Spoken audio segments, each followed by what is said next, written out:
Are there any historical proofs that Jesus was not crucified? How do you define the term historical proof?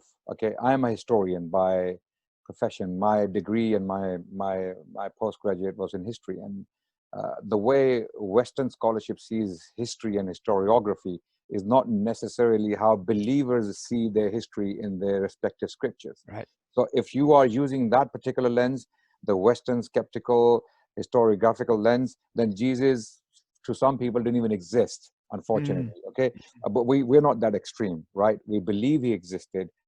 It is very difficult to prove something about Jesus Christ's life purely depending on the New Testament or the Quran, for that matter. I'm being very consistent here.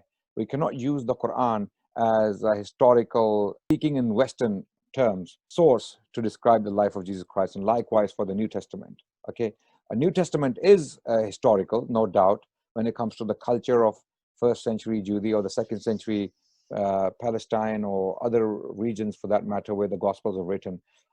Historians do use these documents, but when it comes to the miracles described in the Gospels, Jesus feeding thousands of people, and saints, dead bodies walking around in the city of Jerusalem after the crucifixion and all that, they don't accept that. Okay. Likewise, to prove or disprove the crucifixion purely on historical terms, it's not easy. It's purely a matter of belief. If we believe our respective scriptures to be true, and they are true revelations from God, then we must put our trust in them. Okay. As far as historical evidence, any archaeological, any, let's say, material evidence, do we find the true cross, as many people found? In Victorian, sorry, not Victorian, in Tudor England, it was thought that there were so many pieces of true cross, you could build a vessel from them, right? A ship from them. So how far do we go with historical evidence is a good question. I am convinced that Luke, particularly, as I said, he wrote more of the New Testament in Greek than anybody else. The guy is a very clever liar. My goodness, if that's wrong, if Jesus didn't rise from the dead, he's done a superbly good piece of con artistry for me.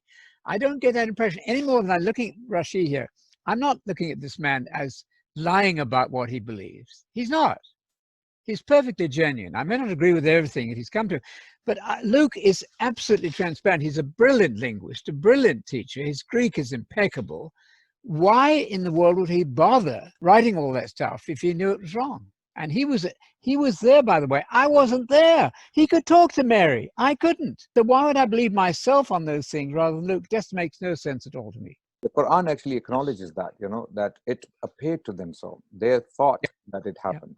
And the fact that it appeared to them so, the Quran does indirectly, implicitly acknowledge the notion that people did come to understand that, they did come to believe that, and whether it happened or not is something the Quran, the Quran clearly denies that there was a crucifixion, but people did come to believe that it appeared to them so.